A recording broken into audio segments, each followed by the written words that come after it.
तो फ़िल्म की शुरुआत होती है और हमें 1980 का टाइम दिखाया जाता है, जहाँ पे छोटी बच्ची अपने फादर और मदर के साथ कैंपिंग करने के लिए जंगल में आई होती है। वो छोटी बच्ची फूल तोड़ते हुए किसी नदी के किनारे चली जाती है कि लड़की गाना गा रही होती है। वो उसको फूल तोड़ता हुआ देखकर अपने पास बुला लेती है। इस लड़की का नाम था रोज, जो कि एक छोटी बच्ची को मैजिक ट्रिक सिखाने लगी। जंगल में इतने लोग जाने कहाँ से आ गए, वो सारे लोग उस बच्ची को अजीब तरह से देखने लगे। वो बच्ची काफी ज्यादा डर रही थी। तब रोज ने उसे कहा, घबराओ मत, ये तुम्हें कुछ भी नहीं कहेंगे। बच्ची काफी ज्यादा डर रही थी। जिसके बाद रोज ने उस बच्ची का हाथ पकड़ लिया ताकि वो भाग न जाए। जिसके बाद ये सारे लोग उस बच्ची के पास आकर उसे मार देते हैं। तभी हमें रोज की आईज दिखाई जाती हैं, जिनका कलर चेंज हो गया था। तब हमें बाद में पता चलता है कि ये सारे लोग, जो कि रोज अपने दोस्त बता रही थी, और रोज भी, ये सारे लोग एक कल्ट के मेंबर थे। ये लोग वैम्पायर्स के सैटेनिक कल्ट से थे। ये लोग छोटे बच्चों को मारते थे, यानी कि उनका खून या उनको खाते नहीं थे, बल्कि ऐसे बच्चों को ढूंढते थे जिसमें शाइन होती थी, यानी कि गॉड गिफ्टेड शाइनिंग होती थी। यानी कि शाइन का लफ्ज इस मूवी में इसलिए इस्तेमाल किया गया, जो बच्चे मैजिक जानते थे या जिनको थोड़ा बहुत मैजिक आता था, उन बच्चों को शाइन वाले बच्चे कहा जाता है। ये लोग उन बच्चों को मार कर और उन बच्चों के अंदर से जो स्टीम निकलती है उसको खा कर ये लोग काफी हजारों सालों तक जिंदा रहते हैं। सीन कट होता है और हमें ओवरलुक होटल को दिखाया जाता है, जहाँ पे एक बच्चा साइकिल चला रहा होता है। इस बच्चे का नाम डैनी है। अब डैनी नाम का ये बच्चा अपने होटल के रूम में ही एक बूढ़ी औरत का भूत देख लेता है। वो बच्चा उसे देखते ही डर के वहां से भाग जाता है। उस होटल से जब वो घर आया तब उसने काफी दिनों तक बोलना ही छोड़ दिया था। ये मामला काफी दिनों तक ऐसे ही चलता रहा। अब एक दिन वो बैठा होता है किसी जगह पे, उसी के होटल यानी कि ओवरलुक होटल के एक सोल मिलने के लिए आती है। अब डैनी उस इंसान को देख पा रहा था, यानी कि उसे देख पा रहा था और सुन भी पा रहा था, क्योंकि उसके अंदर शाइन थी। वो आदमी उसे बताता है कि जब मैं छोटा था तो मेरे अंदर भी शाइन थी, लेकिन वो बताता है कि डैनी, तुम्हारी पावर्स जो है वो मुझसे कई ज्यादा है, लेकिन मेरी पावर्स काफी ज्यादा कम थी। इसी वजह से मैं वो लोग होटल में गया तो मुझे कुछ भी नहीं हुआ, जबकि तुम वहाँ पे गए तो वहाँ की सारी सोल जो है वो उठ गई। वो सारी सोल शाइन की भूखी थी और डैनी को मार कर शाइन लेना चाहती थी। अब वो सोल डैनी को एक बॉक्स देता है और उसे कहता है कि देखो, ये एक मैजिक ट्रिक है, इसके जरिए तुम सारी सोल्स को इसमें कैद कर दोगे। ये मुझे मेरी ग्रैंडपा ने सिखाई थी। डैनी कहता है कि इतने छोटे बॉक्स में और वो इतनी सारी सोल्स कैसे आएंगी। वो आदमी उसे बताता है, बॉक्स तो असल में तुम अपने माइंड में क्रिएट करोगे, उसे सारी सोल्स को इस बॉक्स में बंद कर दोगे। उस सोल की बात मानते हुए डैनी अपने वॉशरूम में जाता है और देखता है कि वहीं पे वो सोल आई हुई है। उस दरवाजा बंद कर लेता है और अपने माइंड में एक बॉक्स क्रिएट करके उस सोल को कैद कर देता है, जिसके बाद वो अपने आप को काफी रिलैक्स फील कर रहा था। इसके बाद इसकी मॉम भी काफी ज्यादा खुश थी। सीन कट होता है और हमें इस दोबारा से वही सीन दिखाया जाता है, जहाँ पे डैनी 31 साल का हो चुका है। उसकी मॉम मर गई है और उसकी लाइफ बहुत ही फजूल जा रही थी। वो अल्कोहल एडिक्ट बन चुका था और बहुत ही ज्यादा बोरिंग लाइफ थी उसकी। अब डैनी की किसी से लड़ाई हो जाती है, क्योंकि उसने काफी ज्यादा ड्रग कर ली थी। वो उस लड़के को काफी ज्यादा पीटता है। वहाँ पे एक लड़की होती है जो उसे काफी ज्यादा इम्प्रेस होती है और उसे अपने घर साथ ले जाती है। सुबह जब डैनी उठता है तो वो देखता है कि उसके पास तो पैसे ही नहीं है। तभी डैनी ने उस लड़की के पर्स से पैसे चुरा लिए। तब उसकी सोल ने उसे कहा कि ये तुम गलत कर रहे हो, लेकिन डैनी ने उस पे कोई भी ध्यान नहीं दिया और वहां से चला गया। सीन कट होता है और हमें थिएटर के अंदर एक एंडी नाम की लड़की से मिलवाया जाता है, जिसके अंदर शाइन थी और वो अपनी शाइन के जरिए किसी को भी हिप्नोटाइज कर सकती थी। अब वो थिएटर के अंदर भी काफी ज्यादा लोगों को अपने माइंड से कंट्रोल कर लेती है और उनको हिप्नोटाइज करके उनके वॉलेट से पैसे चुरा के वहां से भाग जाती है। उसे देखते हुए अब रोज ने सोचा, क्यों ना इस लड़की को हम अपने कल्ट का मेंबर बना लें। इसके जरिए हम बच्चों को किडनैप करने में आसानी होगी, क्योंकि ये सबके माइंड को हिप्नोटाइज कर सकती है। अब रोज एंडी से मिलती है और इसे अपना कल्ट ज्वाइन करने के लिए कहती है, लेकिन एंडी उसका कल्ट क्यों ज्वाइन करती और बच्चे किडनैप करने में उसकी मदद क्यों करती। रोज उसे समझाती है, देखो, हम वैम्पायर्स हैं और हम ऐसे ही जिंदा नहीं रहते, बल्कि हम शाइन वाले बच्चों को किडनैप कर उनकी शाइन खाते हैं और हम हजारों साल तक जिंदा रह सकते हैं। अब एंडी काफी ज्यादा खुश हो जाती है और उनका कल्ट ज्वाइन करने का सोचती है। अब एंडी को इस कर्ल्स के सारे मेंबर पकड़ लेते हैं और उसे उस रिचुअल परफॉर्म करते हैं, उसे अपने कर्ल्स का मेंबर बनाने के लिए। एंडी को काफ़ी ज़्यादा पेन हो रही थी, लेकिन उसका रिचुअल ख़त्म होने के बाद अब उसको शाइन सिखाई जाती है, वही शाइन जो कि मूवी के स्टार्टिंग में हमें दिखाई गई थी, जिस बच्ची को इन लोगों ने मारा था और उसकी शाइन निकाली थी। और इसके बाद फाइनली अब एंडी इनके कल्ट का हिस्सा बन जाती है, यानी कि शाइन खाने वाली वैम्पायर बन जाती है। सीन कट होता है और हमें एक छोटी बच्ची एब्रा को दिखाया जाता है। आज उसकी बर्थडे है और उसकी बर्थडे पर काफ़ी ज़्यादा लोग आए हुए हैं। उसके फादर ने एक मैजिशियन भी बुलाया हुआ था जो कि अपनी मैजिक ट्रिक्स दिखाकर बच्चों को खुश करता है। अब वो घर जाती है तो एब्रा भी अपने मैजिक ट्रिक्स से अपने घर वालों को हैरान कर देती है, यानी कि उसने भी मैजिक किया था। उसने सारे स्पॉन्ज को कंट्रोल करते हुए अपने माइंड से उन्हें छत के साथ लटका दिया, फिर उन्हें नीचे भी गिरा दिया।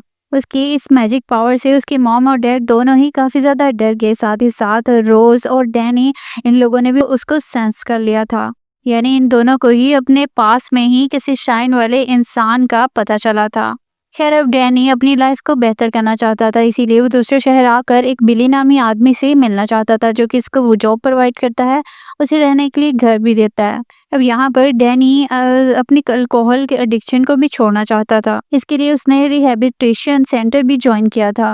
अब वो रात को सोने ही वाला था, अभी सोने ही वाला था कि उसको रात में ही एक लड़की और उसका बच्चे की सोल नजर आई और उसे पकड़ लेती है वो, और वो बहुत ज़्यादा डर जाता है क्योंकि पिछली ही रात में तो वो उस लड़की के साथ था। वो लड़की उसे बताती है कि रात में ओवरडोज लेने की वजह से मैं मर गई, यानी कि नशा ज़्यादा करने की वजह से वो मर गई और उसका बच्चा भूख से मर गया। इन दोनों की डेथ का किसी को पता भी नहीं था और अभी तक इन दोनों की लाश बेड पे ही पड़ी हुई थी।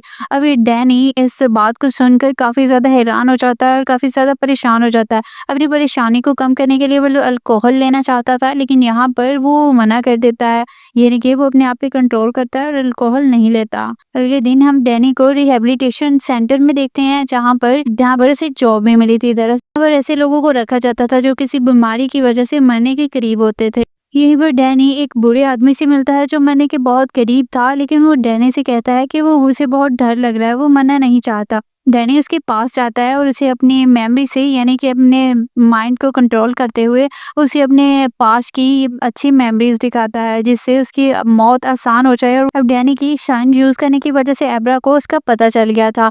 उसे ये पता चला था कि एक दूसरे शहर में एक शाइन वाला इंसान है। अब एब्रा डैनी से कांटेक्ट करती है, यानी कि अपनी शाइन की मदद से अपने माइंड को कंट्रोल करते हुए डैनी से बात करती है। उसकी वॉल पे हेलो लिखती है। अब डैनी भी ये बात जान गया था कि वो किसी ऐसी बच्ची से बात कर रहा है जिसके पास शाइन है, और वो भी उससे बात करने लग जाता है। वो भी जवाब में हाय बोलता है। अब एब्रा काफ़ी ज़्यादा खुश हो जाती है कि वो एक ही बच्ची नहीं है जिसके पास शाइन है, दुनिया में और भी काफ़ी ज़्यादा लोग हैं जिनके पास शाइन है। खैर यहाँ से अब कहानी 8 साल आगे जाती है। डैनी अब बिल्कुल ठीक हो चुका है और नशे की हालत भी सारी छूट चुकी है। अब वो लोगों की आसान मौत में मदद करता है, यानी कि वो लोग जब मर रहे होते हैं उनको उनकी मेमोरीज दिखाता है और उनकी मौत जो है उसे आसान करता है। इसी वजह से हम शहर में वो डॉक्टर स्लीप के नाम से मशहूर हो गया था। हम देखते हैं कि डैनी और एब्रा दोनों अपनी सुपर पावर के जरिए, यानी कि शाइन के जरिए बातें करते थे, लेकिन आज तक वो एक दूसरे से नहीं मिले थे। सीन कट होता है और हमें रोज और उसके बाद कल्ट के मेंबर्स को दिखाया जाता है। रोज और उसके कल्ट के मेंबर मर रहे थे भूखे, यानी कि उनको शाइन वाले बच्चे आजकल नहीं मिल रहे थे।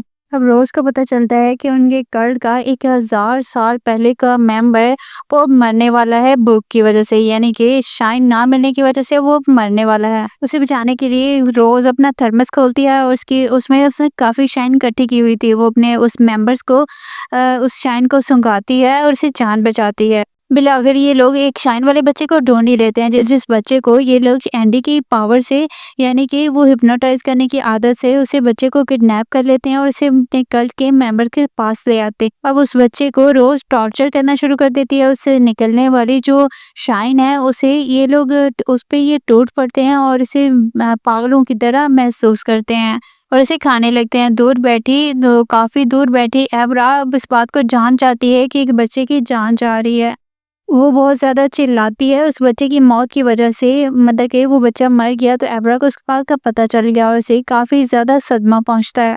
अब एब्रा ये बात डैनी को भी बताती है कि एक मर्डर हुआ है। अब उस बच्चे की स्टीम लेने के बाद ये लोग बच्चे को दफना देते हैं। और रोज़ अपने मेंबर्स को बताती है कि किसी को पता चल गया कि उन्होंने मर्डर किया है, किसी ने हमें सेंस कर लिया है और किसी को पता चल गया कि हम लोग वैम्पायर्स हैं। जिस बच्ची ने हम ये बात सेंस की है, यानी कि हमारे बारे में पता चला है, उस बच्ची की सेंस काफ़ी ज़्यादा है। अगर उस बच्ची को हम मार कर उसकी शाइन हासिल कर लें तो हम लोग 10 साल तक से किसी और इंसान को मारे ज़िंदा रह सकते हैं, यानी कि उसकी शाइन हमारे लिए काफ़ी होगी 10 साल तक। अब एबरा जिसे बच्चे के मरने की क्यूरियोसिटी हो रही थी कि उसे किसने मारा है। अब वो इंटरनेट पर उन बच्चों को सर्च करती है जो कि बच्चे गुम गए थे, यानी कि जिन बच्चों को उन लोगों ने अगवा कर लिया था। अब एक बच्चे की उस तस्वीर मिलती है, उस बच्चे की मेमोरी के अंदर वो जाती है और उसे पता चल जाता है कि उसे उन लोगों ने कैसे मारा। उसे वैम्पायर्स के बारे में पता चल गया। अब वो उस बच्चे की और इन्वेस्टिगेशन कर रही थी कि वो आखिर और ज़्यादा उसकी केस के बारे में पता चलाने की कोशिश करती है। इतने में हम रोज़ को देखते हैं जो कि एक स्टोर में थी और तभी एबरा उसके माइंड में चली जाती है। अब रोज़ भी उसे अपने माइंड में महसूस कर रही थी, उसे देखने के लिए वो शीशे के पास जाती है। एबरा को पता चल जाता है कि अब वो मेरी माइंड को कंट्रोल करने वाली है, तभी एबरा अपना माइंड कंट्रोल कर लेती है और पीछे हट जाती है। एकदम से शीशा टूटता है और रोज़ पीछे गिर जाती है। रोज़ जल्दी से अपने बाकी कल्ट के मेंबर को जाके बताती है कि हमने जितना सोचा था उस बच्चे के बारे में उससे कहीं ज़्यादा उसकी पावर्स हैं, यानी कि वो रोज़ के माइंड में जो चली गई थी। अब एबरा को उस बच्चे की केस को और इन्वेस्टिगेशन करना था। अगले दिन वो जानती थी कि उसकी मदद कोई और नहीं कर सकता है, सिवाय डैनी के। वो स्कूल नहीं जाती है बल्कि डैनी से ही मिलने के लिए जाती है। डैनी भी उससे मिलकर काफ़ी खुश होता है और वो उसे बताता है कि जैसे वो मैजिक समझ रही है, वो मैजिक नहीं बल्कि शाइन है। यहाँ पर एबरा उस बच्चे के बारे में बताती है जिस बच्चे का उन वैम्पायर्स ने मर्डर किया था। असल में एबरा चाहती थी कि ये दोनों मिलकर उस बच्चे की डेड बॉडी को बाहर निकालें, जिसके बाद उन सारे वैम्पायर्स को उनके किए की सज़ा मिले। लेकिन डैनी इस सारे पंगे में नहीं पड़ना चाहता था। वो एबरा को भी यही कहता है कि तुम्हें भी अपनी शाइन का इस्तेमाल करना कम करना चाहिए, वरना वो कल तुम्हारी भी शाइन सेंस करके तुम्हें भी पकड़ लेंगे और तुम्हें भी मार देंगे। इनकी ये बात यहीं पे ख़त्म हो जाती है। अब डैनी वापस अपने घर पे आता है। जब वो घर आता है तो वही सोल जो कि हमेशा डैनी से मिलने आया करती थी, वो कहती है डैनी को कि तुम्हें एबरा की मदद करनी चाहिए, क्योंकि अगर तुम उसकी मदद नहीं करोगे तो वो कल्ट्स के मेंबर उसे ढूँढ कर मार देंगे। रही बात मेरी, तो मैं अपनी सोल्स की दुनिया में वापस जा रहा हूँ। मैं आइंदा तुमसे कभी भी मिलने के लिए नहीं आऊँगा। ये बात सुन के डैनी को काफ़ी ज़्यादा दुःख हुआ, लेकिन अब उसने फैसला कर लिया कि वो एबरा की मदद ज़रूर करेगा। दूसरी तरफ हमें दिखाया जाता है कि रोज़ अपनी पावर से, अपनी बॉडी से, अपनी सोल को अलग करके आसमान की तरफ उड़ना शुरू कर देती है और अपनी सेंस से एबरा की शाइन को सूंघते हुए उसके घर पे पहुंच जाती है। वो एबरा के माइंड में जाकर उसकी मेमोरी को कंट्रोल करके उसे मारना चाहती थी, लेकिन एबरा तो उसके बारे में पहले से ही जानती थी। अब एबरा ने वहाँ पे एक जाल बिछाया हुआ था जिससे रोज़ उसकी मेमोरी के अंदर जाती है। एबरा उसके ऊपर कंट्रोल कर लेती है अपना और उसका हाथ एक बॉक्स में घुसेड़ देती है, जिससे रोज़ को काफ़ी ज़्यादा दर्द होता है। अब रोज़ कुछ भी और नहीं करती है और वहाँ से भाग जाती है अपनी जान बचाकर। वहाँ कर पता चलता है कि उसके कल्ट के मेंबर, यानी कि एक बूढ़ा मेंबर, वो मर रहा है भूख से, क्योंकि इनके पास शाइन खत्म हो रही थी। अब एंटी उसे कहती है कि तुमने तो कहा था कि हम लोग मरते ही नहीं, लेकिन रोज़ उसे कहती है ऐसा नहीं है, मैंने तुम्हें कहा था कि हम लोग जितनी ज़्यादा स्ट्रीम देते हैं उतना ज़्यादा जिंदा रहते हैं। इनकी इन बातों के दरमियान ही इनको पता चलता है कि इनके ग्रैंडपा मारे जा चुके हैं। अब वो सारे लोग उसके आसपास हो जाते हैं, उसे जितनी भी स्ट्रीम निकलती है, यानी कि शाइन निकलती है, वो सारे खा जाते हैं। यहाँ पे रोज़ का साथी उसे बताता है कि हम एबरा को ढूंढने के लिए जा रहे हैं, लेकिन हम तुम्हें साथ नहीं लेके जा रहे, क्योंकि वो तुम्हारे माइंड को कंट्रोल कर सकती है और हमारा सारा प्लान जान सकती है, इसलिए हम तुम्हें यहीं छोड़ के जा रहे हैं। दूसरी तरफ हम देखते हैं अब एबरा भी अपने माइंड से डैनी के साथ कांटेक्ट करती है, उसे बताती है कि उसने रोज़ के माइंड को कंट्रोल कर लिया था, जिससे उसे ये पता चलता है कि ये लोग किसी भी वक्त एबरा को पकड़ने के लिए आ रहे हैं। ये बात सुनते ही डैनी फौरन उसकी मदद के लिए बढ़ जाता है। डैनी अभी अपने साथी के साथ गाड़ी में ही था कि एबरा अपनी सोल को अपनी बॉडी से अलग कर दिया और उनकी गाड़ी में आ जाती है। एबरा अब डैनी को बताती है कि मैंने एक न्यू ट्रिक सीखी है जिससे मैं किसी के भी माइंड को कंट्रोल कर सकती हूँ। ये कहते ही वो डैनी के माइंड में चली जाती है, जहाँ पर उसे काफ़ी सारे बॉक्सेस और ओवरलुक होटल भी दिखाई देता है। अब गाड़ी चलाते चलाते ये लोग वहाँ पे पहुँच जाते हैं जहाँ पे उस कल्ट के मेंबर ने उस बच्चे की बॉडी को दफनाया था। ये लोग अब जो डैनी के साथ उसका दोस्त था, उसे समझ नहीं आ रही थी कि एबरा और डैनी क्या करना चाहते हैं। और जब ये लोग उस बच्चे की सोल को उस ज़मीन से निकाल लेते हैं तो डैनी का दोस्त भी उस पे यकीन करता है। ये मिशन इतना बड़ा था कि एब्रा अपने पेरेंट्स को बताए बगैर तो कर नहीं सकती थी, इसीलिए वो सुबह होते ही डैनी और उसके दोस्त को अपने घर ले जाती है। वो अपने डैड के माइंड को कंट्रोल करते हुए उसे उस बच्चे की सारी स्टोरी सुना देती है और उसे वो उन वैम्पायर्स के कर्स के बारे में भी बता देती है। एब्रा चाहती थी कि उस वैम्पायर्स को यानी कि उन वैम्पायर्स के कर्स को सारे मेंबर्स को पुलिस पकड़ ले, लेकिन उसके फादर कहते हैं कि वो वैम्पायर्स इतनी देर से खुल्लम खुल्ला घूम रहे हैं, उन्होंने पुलिस का कोई तो जुगाड़ किया ही होगा। वो कहता है कि बेहतर यही है कि हम खुद उन सारे मेंबर्स को मार दें। अब एब्रा अपने माइंड को कंट्रोल करते हुए उन सारे मेंबर्स का पता चला लेती है, यानी कि उन कल्ट्स के मेंबर्स का पता चला लेती है और उसे पता चलता है कि वो लोग एब्रा को ही पकड़ने के लिए आ रहे थे। अब डैनी भी उन लोगों को धोखा देने का सोचता है, यानी कि वो भी एक गेम खेलता है। अब ये लोग एब्रा को लेकर जंगल में आ जाते हैं, वो पूरे कल्ट के मेंबर भी वहीं पे एब्रा के पास आ जाते हैं। अब ये लोग जब अपनी बस से नीचे उतरते हैं तो देखते हैं कि एब्रा सामने ही बैठी हुई है। अब एब्रा के माइंड को डैनी ने कंट्रोल किया और उसके पास आकर उसके नेक पे एक इंजेक्शन लगा दिया जिससे वो बेहोश हो सके। एकदम से वो जब देखती है तो वहाँ पे कोई एब्रा नहीं बल्कि उसका टेडी बियर होता है, यानी कि ये सब गेम जो खेला था वो एब्रा नहीं खेला था, ये सारी उसके माइंड की गेम थी। वो तो वहाँ थी ही नहीं बल्कि उसने टेडी बियर रख दिया था। एब्रा तो इस वक्त अपने घर पे थी, लेकिन हम देखते हैं कि वहाँ पर भी एक वैम्पायर पहुंच गया है जो कि एब्रा के इस चाल को जान गया था। उसने अपने बाकी मेंबर्स को वहीं पर भेजा जहाँ पे एब्रा ने जाल बिछाया था, जबकि वो उसके घर पर उसे पकड़ने के लिए आ गया।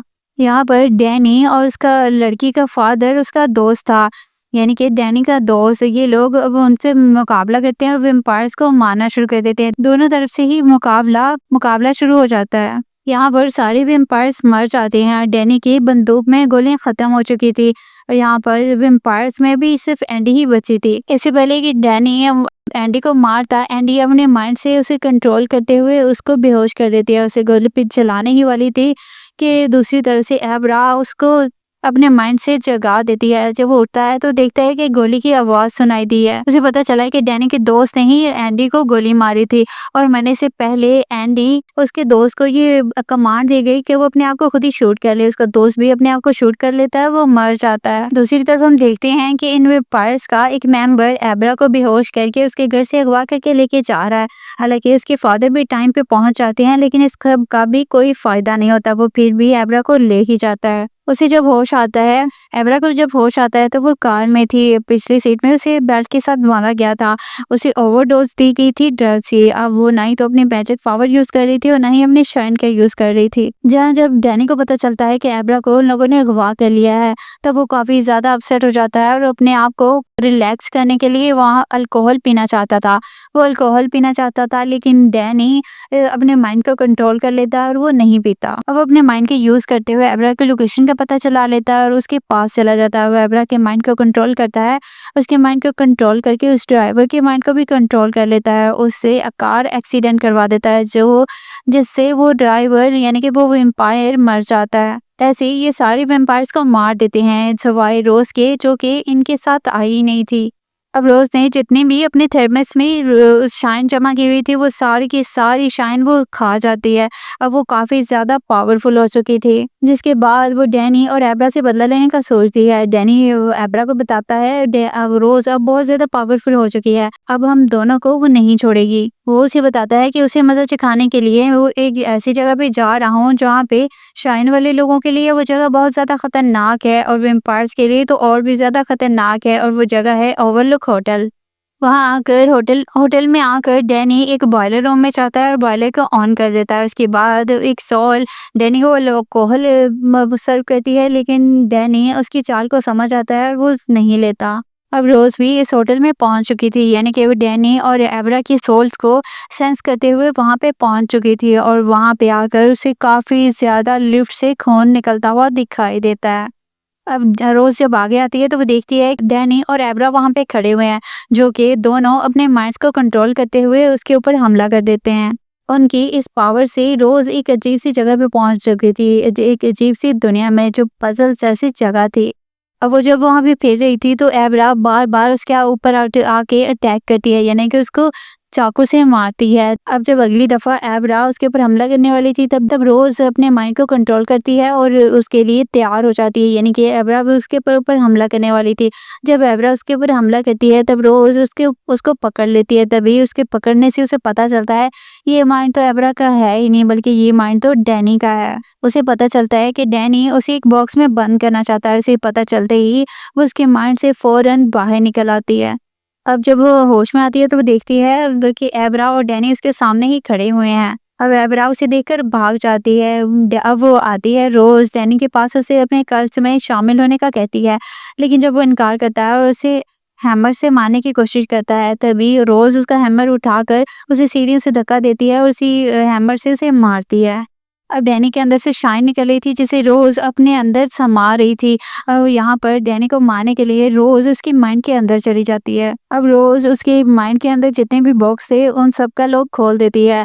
इस बॉक्स के अंदर तो काफी ज्यादा भूखी सोल्स थी। अब वो सारी सोल्स आ जाती हैं और रोज को ऐसी भूखी हालत में, जब वो तो काफी सदियों से भूखी ही थी, और वो रोज को खा जाती हैं। इसके अंदर से जो भी शाइन निकल रही थी उसे अपने अंदर समा जाती हैं, जिसके बाद अब सारी सोल्स मिलकर डैनी को भी कंट्रोल कर चुकी थी और अपनी तरह ही एक सोल बना चुकी थी। अब डैनी अपनी साथी ही एब्रा को मारने के लिए जाता है। अब एब्रा को भी सारी सोल्स दिखाई दे रही थी क्योंकि उसके पास तो शाइन पावर थी। तभी डैनी एब्रा को मारने ही वाला था और अपने आप पे कंट्रोल करता है और अपने आप को उस पोजेशन की हालत से निकालता है और उसे एब्रा से कहता है कि मैंने यहाँ का बॉयलर ऑन कर दिया था, अभी सारे ही लोग मारे जाएंगे, यानी कि सारी सोल्स मारी जाएंगी और मैं भी मारा जाऊंगा। ये ना हो कि तुम भी मर जाओ, तुम यहाँ से भाग जाओ। अब आखिर में हम देखते हैं कि डैनी को उसकी मॉम की सोल मिलने के लिए आई थी, जिसकी वजह से उसकी मौत आसान हो गई है।